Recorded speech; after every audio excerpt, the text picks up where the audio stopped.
Hey, everybody, welcome to the one and only No Vacancy Live. I'm Babyface G, and that's Anthony Valkyrie over there. How you doing, buddy? What's up, Babyface? I'm trying to, I wish I was Babyface. I'd probably be more recognized in public, had musical talent, and all that kind of good stuff. How are you today? You still up in New England? I'm in New England. How are you today? Where are you? I'm doing great.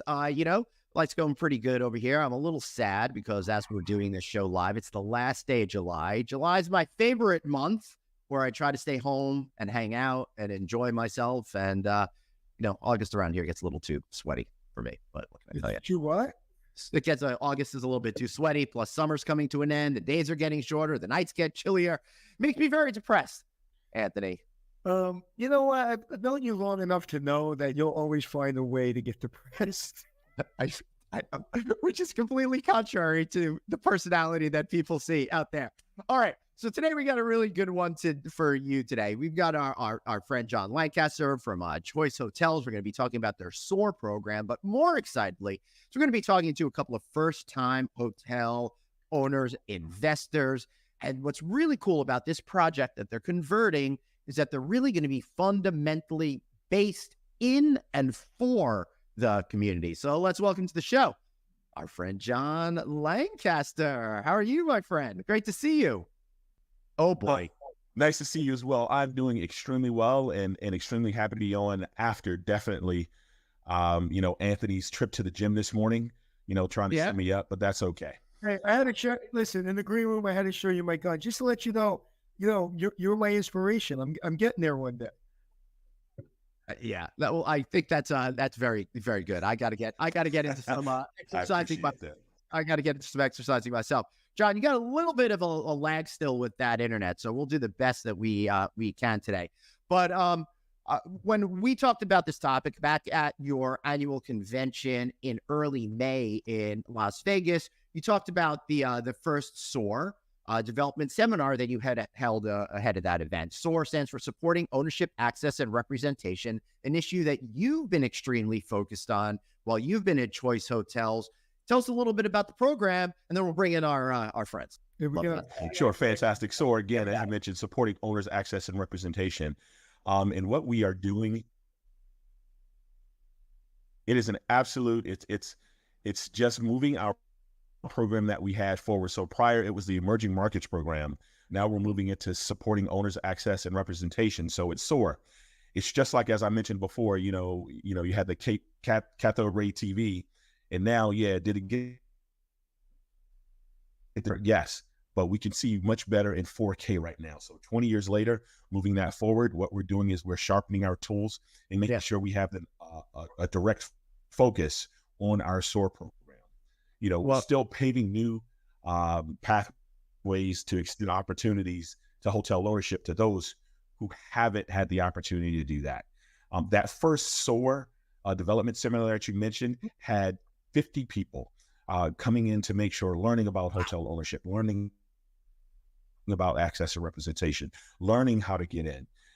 And some of the people who were there, the majority of the people were couples, as you mentioned, coming in and learning, focusing, and directing their efforts into hotel ownership. So what we did was we educated them on the process from franchising to construct program is. And those are the things that we sort of focused on in that development. Yep.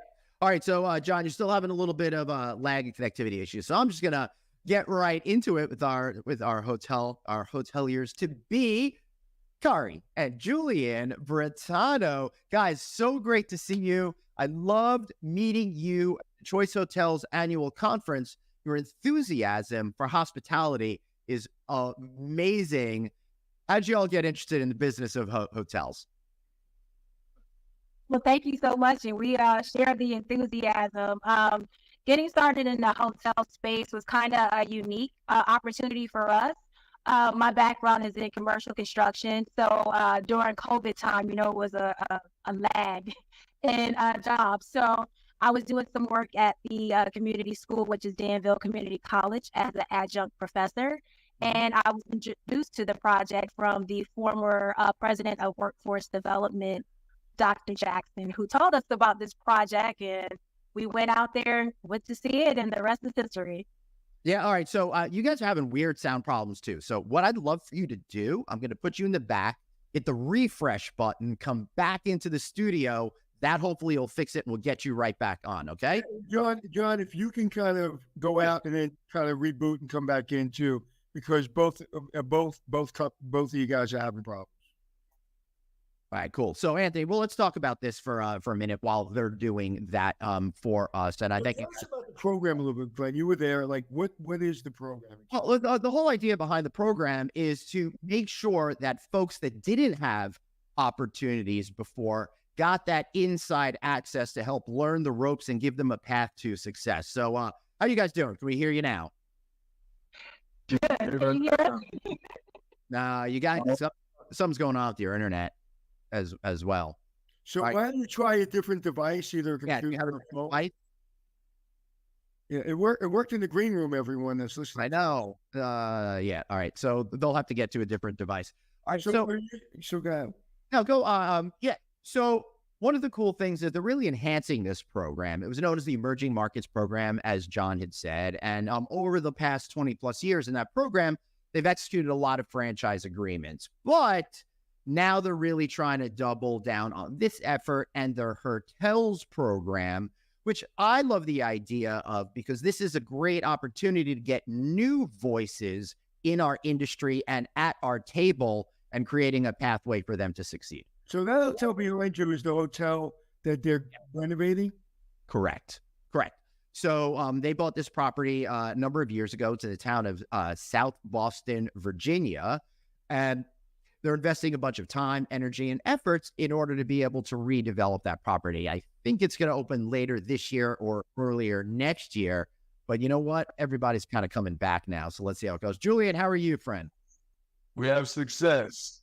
All right, John, now you're the weak link over here. So we're gonna hope you come back, but we're gonna go heavy on Julian and Karie over here. So you were explaining, Karie, when we left off, how this started to come together. But I thought it'd be interesting to note that you guys really have complementary skill sets there. You've got that kind of construction background. I think, Julian, you have more of an investment background as part of your overarching career, if I'm correct. So why did you decide to get into the hotel business?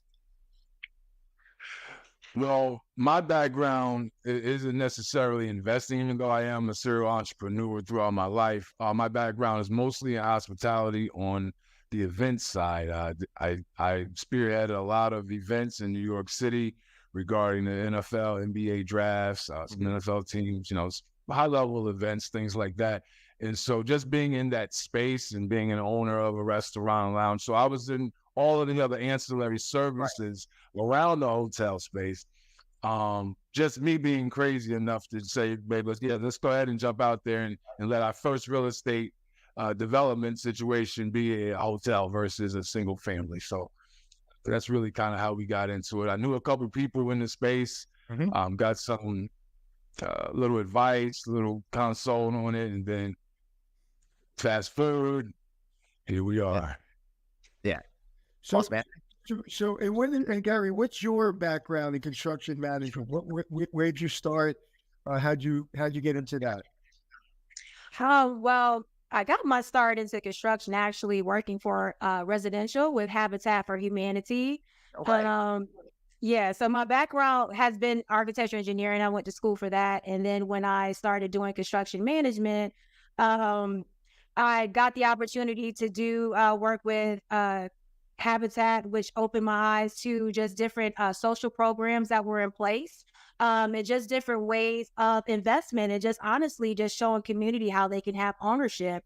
And that kind of, got a little fire underneath me. And I was able to, at that event, actually meet my employer at that time, who kind of gave me the introduction or gave me the green light to get into the commercial space and to get my license in Virginia. So it was kind of, I guess, kismet or, meant to be for me to kind of get just the background of just what it takes from customer service up to construction and now to actually seeing the ecosystem. So it just kind of made a little bit of sense for me. So when you were a little kid, and you decided that I want to go and be an engineer and architect. What was the catalyst for that? I love to see, I love architecture. Like, I really just love to see new construction in town. Like, it just fascinated me. I'm very artistic, I would say. I draw and I sketch. I kind of got a love for construction just with drawing buildings and just drawing landscapes. And it went from just wanting to see, drawing them out to actually seeing them come together and just being brought to life from a picture to actually visualization. So it was kind of just, I like the process of things. So you have a lot of Lego sets? I did. I mean, I used to love Legos. I did. Now, did my mother? No, they probably were everywhere. But yeah, I love that. Lincoln Logs. I was just always, May have been a little too young for this. They had the girders and panels where you could like build skyscrapers and stuff. Do you remember that one? Where like these little plastic things where you had the framework of structures, and then you could put on like the plastic pieces that look like glass for the outside of buildings. It was really cool. They were like the vector sets. Yes, you can date this. Yeah. Oh no, I couldn't have. So you guys got together. You said, "Hey, let's go into the hotel business."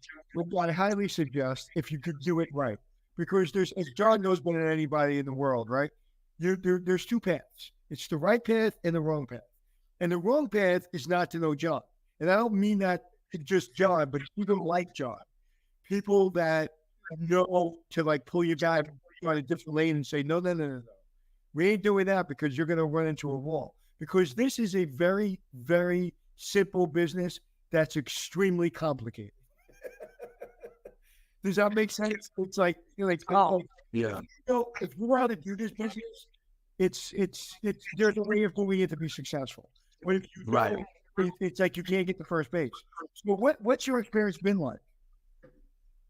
I mean, shoot, like I said, just having a couple of friends and associates in this industry already, being able to just pick their brains a little bit. But at the end of the day, we knew that we just had to roll the dice and go for it, and we'll put all the pieces together. We know that we're skilled enough, connected enough, have a vast enough network, and like I said, acumen to be able to say, well, we can figure this thing out. And whether we don't know, we just ask the questions. And individuals like John, himself, the rest of the SOAR team, and other individuals at Choice has definitely been helpful on the education side of it all. So as we tell us about the deal, how you found this hotel, how you did you own it? You have partners. So tell us about the deal. Yes. Well, we are blessed to be in a public-private partnership. So we are in a partnership with the town of South Boston. So it's a very layered project. It's a lot different than what traditional people do when they think of investing.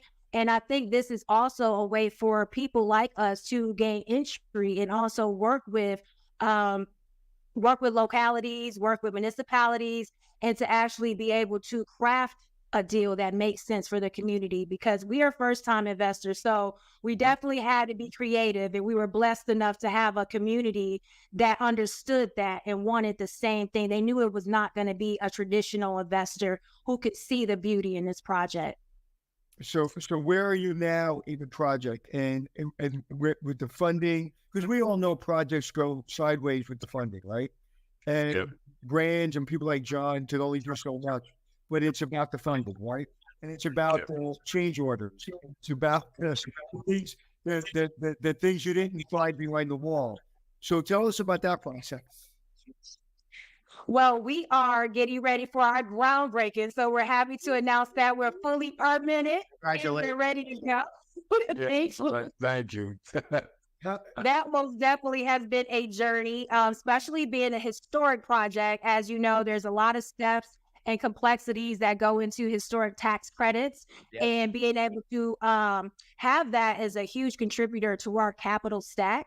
So being able to get to that level has been amazing. We have our equity partners, and we also have hospitality partners. So we're getting ready to make all announcements and invitations. So it's that exciting time right now we've been waiting for. Yeah. So I don't mean to take over your gun, but this is on a roll, baby. This is a really important part of, like you said, I would have loved the opportunity to buy a hotel. This is the pivotal point, right? When they're saying they're groundbreaking, they through the permits, they have the capital stack. The capital stack in the permitting, I always talk about the concrete, right? You put the concrete on, and if the concrete has the right water combination and it's a strong concrete, the building goes up fast. So the capital stack, the equity partner, knowing John, that's the concrete that's solid now. The rest, I'm not going to say it's easy, but most people, I'd say 99% of the people can't get past the process you got past. So congratulations. Yeah, awesome. John. Thank you so much. Appreciate it. John, how did you connect with Karie and Julian? How did that relationship come to be? And how did you make sure that they're in the right place to be an Ascend Collection property? Well, we met a very long while ago. We had an opportunity to meet via a phone call. And at that time, they had the hotel, they had their vision, but they had, they were looking for a partner to work with. So I believe it was probably about a year-long process, Karie and Julian, if I'm not mistaken, before you had an opportunity to pick your partner.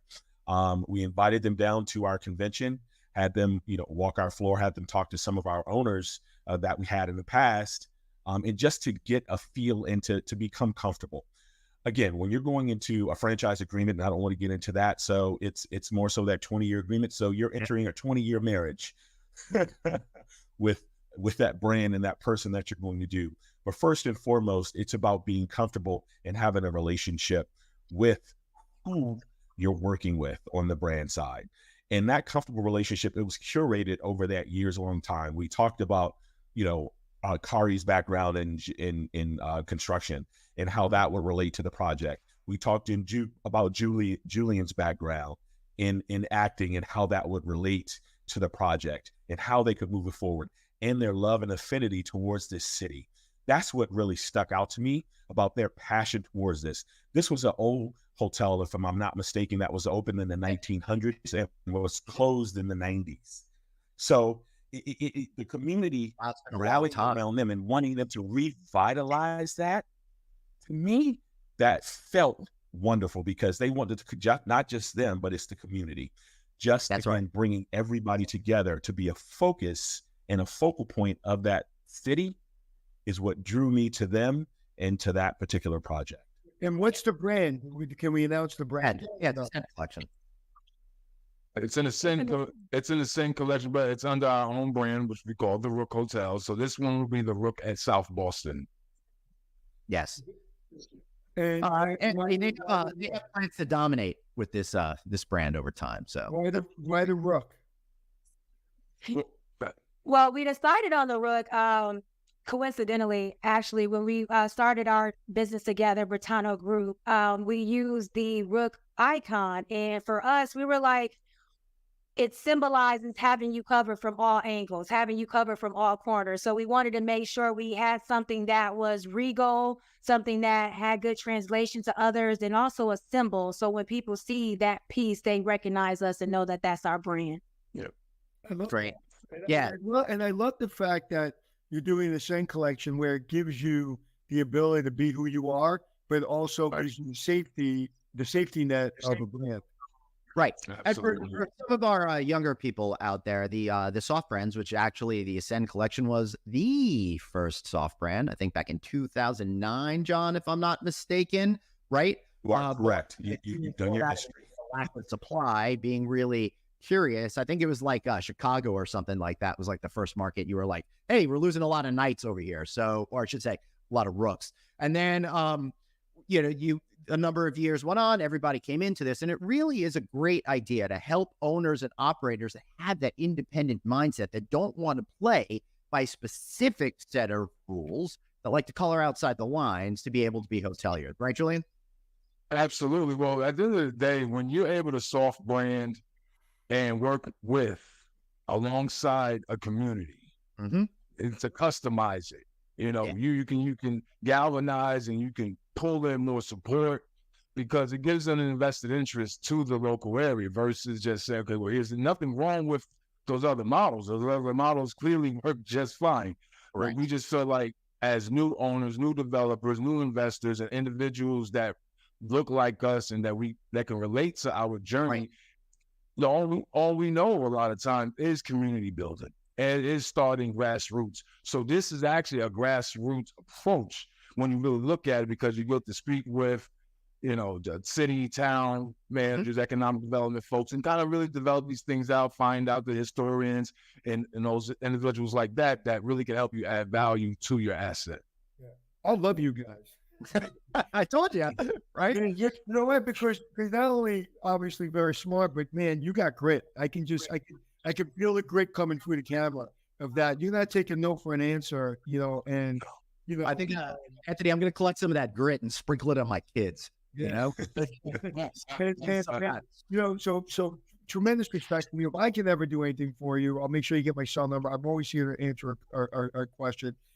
So one question. And I'm going to look at John when I ask this question, because I want to see Rob's reactions. First, the first question is: are you guys managing the property? No. We're wise enough to know. No. Okay, so who's you have a management company? We have not signed yet. We have a good selection. So we're going to make that announcement very soon with the full hospitality team as well as the equity team. So we don't want to ruin that surprise. But yes, we have narrowed it down too. So I know you don't want to, but I think you should. No, another reason for an interview. We got to see you again. Outside of obviously the investors in the capital side, the most important thing is your management company, right? And my second question, which was going to be my first, do you know anything about revenue management? Sir, me? Yes. No, I know. I know. I'm going to interrupt you, okay? And this is not a commercial. I make no money from this. Invest the money and take a Cornell revenue management course. John may tell me why you mentioned that, but I'm telling you, you're both educated people. Go take that course. It's not an easy course, but you need to understand revenue management if you're a go agency and owner of a hotel. So the brand will help you. They will have people help you, but you need a fundamental understanding. The reason you're hotel investors now is because your background in construction and your background. Well, now that you're in the hotel business, if you have a background with understanding how to ask questions to the revenue management team, you're going to be behind the eight balls. That's my advice to you. Well, thank you. We definitely you're writing it down as you speak, and we will take action. We trust. We love to have mentors and people give us advice. I think that's how we've come to the level we are now. We respect people who know the business and who can give us the best. It's not so much important of what buttons to push, but ask the questions of what buttons they are pushing. Right. Yeah. Exactly. And Choice as well has a revenue management team that focuses on that too. So just with your, sorry about that. I'm answering that question before you asked, Glenn, that will partner with you as well from a revenue management standpoint. Again, we have our opening services team, one of the best in the industry to get you ramped up and operating, but you're 100% correct in your assessment, Anthony. You want to make sure you know every single aspect of a hotel. Again, it's the most simply complex business that you'll ever join. And again, that's just part of that small little rocket science education that you have to have from a revenue management standpoint to know how to do it. And we partner right along with you in your journey. Yeah. And I'll tell you, one of the things that frustrates me, Anthony, is Choice Hotels and the other major companies out there have great programs to educate and empower their hoteliers, but a lot of them don't take as advantage of them as they should, which is a shame because they're paying for them. Anthony? Yeah, absolutely. And because a lot of people think they're smarter than the brand. And the brand's been around a long time, and they're listen. The brand needs you to be successful, right? It helps them. They're not doing this, because they just like you. Of course, they like you, but this is a business, and they need you to be successful. If it's not successful, so use everything. But again, I love that class. I pointed people to that class before, and everybody's taken it is blown away by how much they learn. And again, I always say my only job is to ask the one question that nobody in the room's thinking about, because everybody's busy and everybody goes about things sometimes a certain way. If you can ask a question that no one's thinking about, that's the value that you bring as an owner when you're having those owners meetings. Yeah, true. Absolutely. All right, so let me ask you guys this question. I know you want to be in the community. So how are you thinking about actuating that to make the community of South Austin a more vibrant place that people want to be? Well, we're started with that with our, we formed a 501c block builders. We are partnering to create capstones for not only the private universities, but we're opening it up to the community schooling as well. What we're doing, once we start the hiring processes too, we want to make sure that we're teaching and educating anybody that has an interest in any of the fields that fall within hospitality. We're working with the state of Virginia Tourism to work with their classes and just make sure that we are offering any type of educational training that can be presented and provided. And we'll do community engagements and just interact with local 501cs as well. There's a couple of groups here, prison reform programs. There's also just some different things because there's so many jobs that fall within the hospitality space. We want to make sure that we are offering people who are in need and who really wants to have that education to get those jobs first. Yeah, that makes that's fantastic. So I love what you said about prison reform. I would recommend, I've got this one hotelier. He operates a hotel with a different brand, so I'm not going to mention it on air right now, but I'll tell you, reach out to him because he's really helped the community of Reading, Pennsylvania see a vision. And he's been bringing a lot of people that have had episodes with the law or drugs or something like that and helping them get a great footing and learning how to become great hoteliers and professionals. So when we're done, I'll tell you all the details on that. But I think that you're on the right course, and I love to see that people are wanting to help bring much more love and success. And I remember you telling me about that gentleman, how excited you were about that gentleman and what he's done for the town. And, you know, and there's also how Mr. Rosen down in Florida, how he went about developing his company. And you want to kind of go and look him up, and maybe there's a couple of podcasts that he's been on our show, and really understand, because what you're doing is what most people don't do, right? You're literally planting the seed, and you're like, listen, we want to be successful. We want to be entrepreneurs. Like you said, you're a serial entrepreneur, but we don't go unless we all go. And that's not typical, right? Everybody's in it for themselves. And it really, it makes my heart full to know that you want to bring everybody with you. So Mr. Rosen has done that. Like he's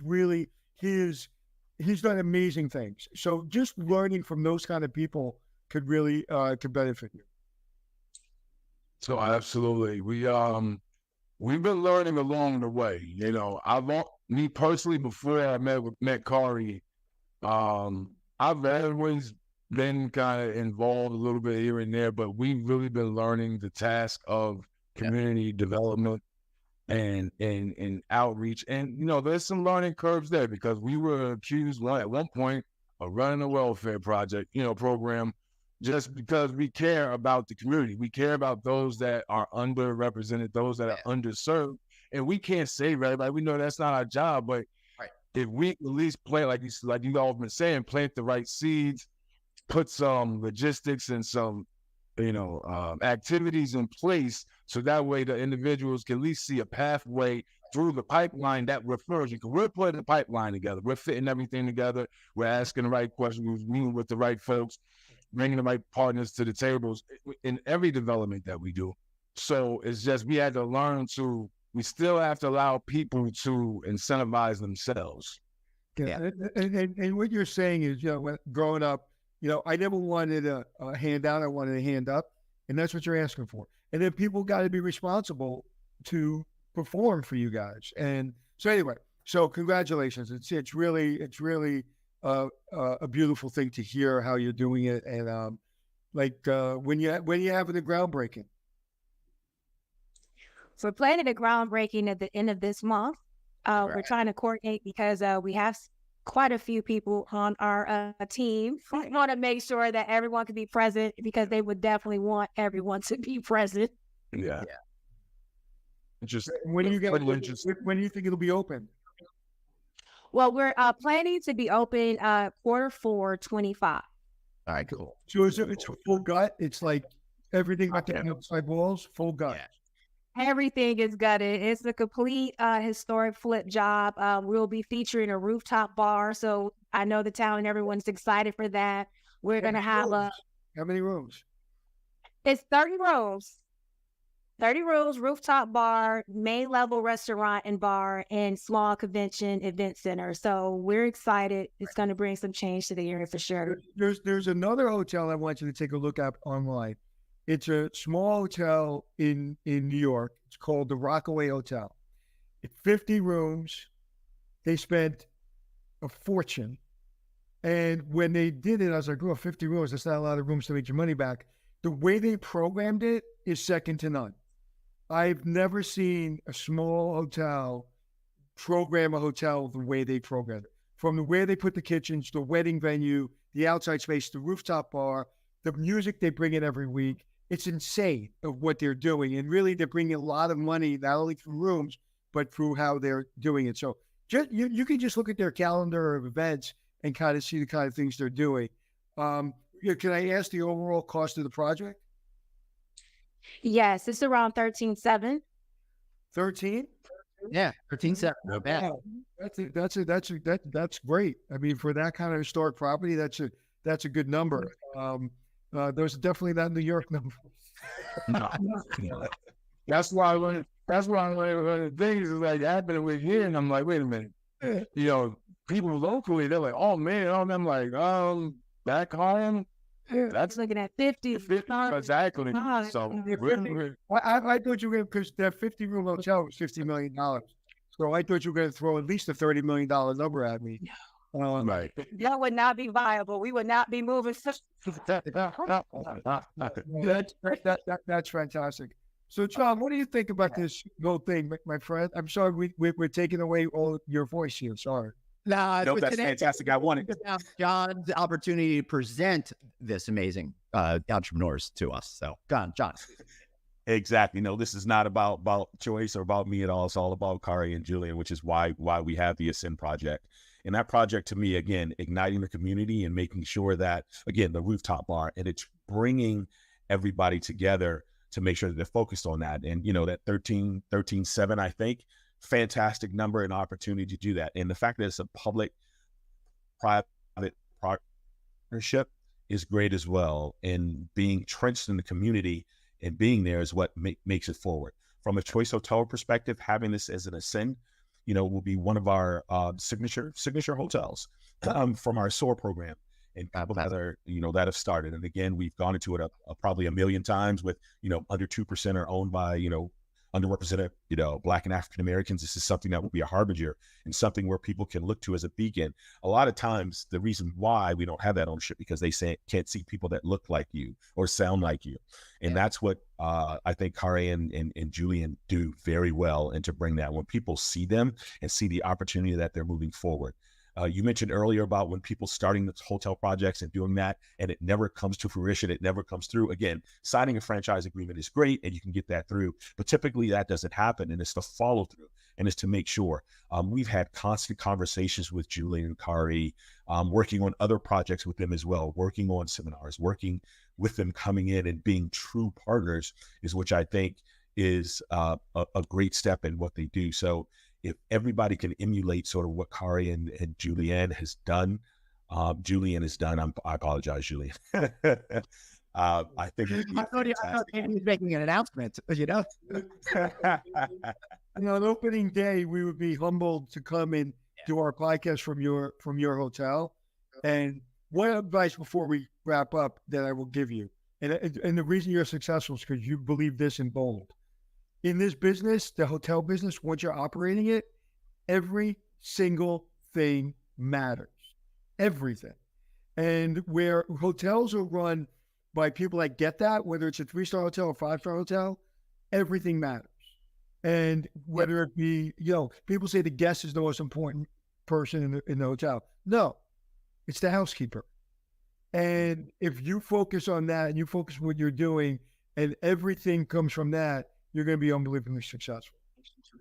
Well, I agree with that 1,000,000%, especially coming from the event space and just seeing all the angles and all the balls that get dropped, from staff and from this and that. And when the client comes, just so, and then from doing security and bodyguard work also throughout my timeline of life, just watching and looking for the nuances, the little things that, it's like, oh man, those are the things that come back and bite you. That's why I agree with you that everything counts, every single component of it. So, yeah.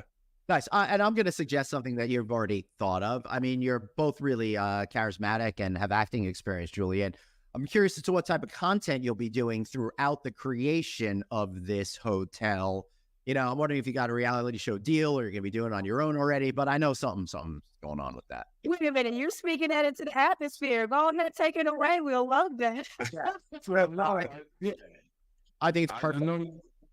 No, it's definitely perfect. We've definitely been putting a lot of thought to the best approach. I guess that's why we have a team, because I'm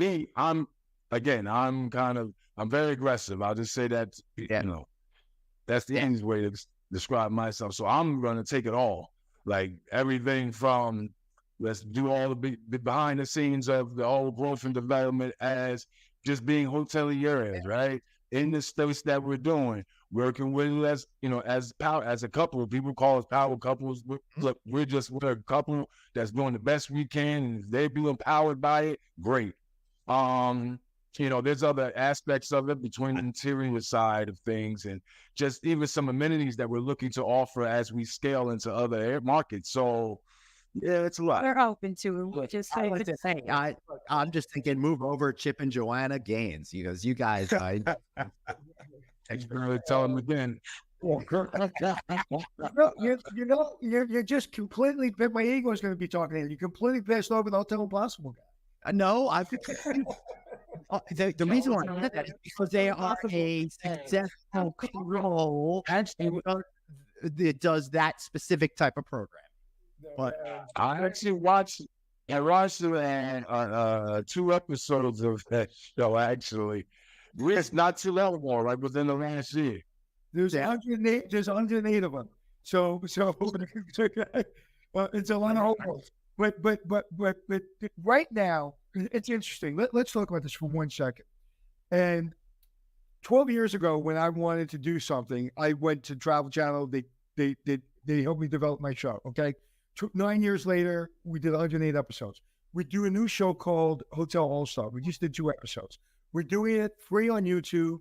We got their hotel community, American Hotel Lodging Association, to commit to funding that. Okay. And we produced it and we put it on YouTube. We didn't go through a channel.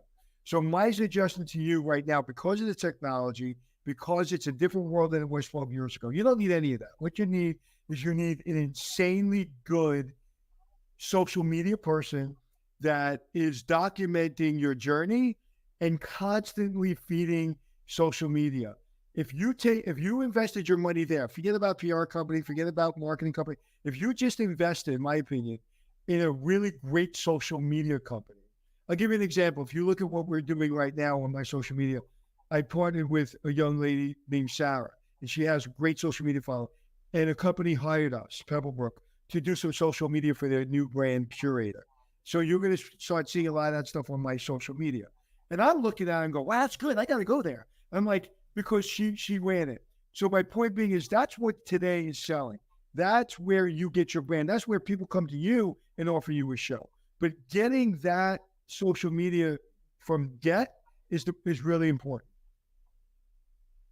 Thank you for that. We'll definitely take some counsel and look for that, because we think this is something that more people need to see, more people need to hear about, and the word needs to get spread, because this is a positive representation, positive change, and it set us in a good trajectory.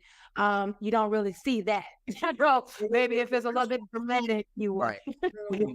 What pisses me and Glenn off the most, and we've talked about this for years, is that we don't see representation from your community. And everybody talks about it. And everybody says we're going to give, we're going to bring people in that look like the community, and we don't see it. So we need you. Well, thank you. We need you too.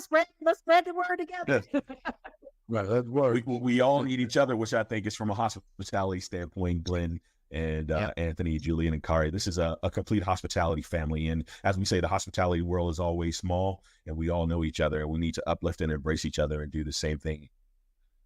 Hey, I'm getting my poster, John Lancaster for president, ready to go. Right, I don't know what he's waiting for, you know. All right. Got our badges. All right, so I'm gonna give a quick plug. Our friend Ashley Johnson is involved in an event called HUED, HUED 2024. It's a summit focusing on the ascension of Black leaders in hospitality. It's in New Orleans, August 7th, August 8th. HospitalityHUED.com. Please go check that out. That's for everybody in the audience out there. I will be speaking there as well. All right, cool. Unfortunately, I have a speaking gig at LendingCon in Orlando. Otherwise, I would be there as well. But guys, thanks. Do you have any final words before we wrap this thing up today? Otherwise, Anthony and I are going to want to talk to y'all forever. No, we just appreciate the opportunity to be able to come on and share with you all here at No Vacancy. We appreciate meeting you back in Vegas, and we look forward to definitely continuing to share the journey, collaborating on some other opportunities. We're open, this is a new waters for us. However, we built the boat, put it in the water, we're off, and we're taking it as we go. So we appreciate it, and we look forward to many more. Awesome. Thank you. We appreciate you guys. John, great seeing you guys. Take care. So we were rolling. You guys, tell them to stay. I did before. They're there. It was a little rocky, but then we got rolling. What a fun show today. I know you're going to want to listen to this one, so make sure you get it wherever you get your podcast. And if you're listening to us and you would like to see it, make sure you watch it on LinkedIn, Facebook, YouTube, and of course, all shows are housed in perpetuity to novacancynews.com. Get our Sundown Out newsletter while you're at it. Text the word hotel to 66866. That's hotel to 66866. Great seeing you today, Anthony. Take care, everyone. Remember, you've got one life, so blaze on, and be kind to yourself. Bye.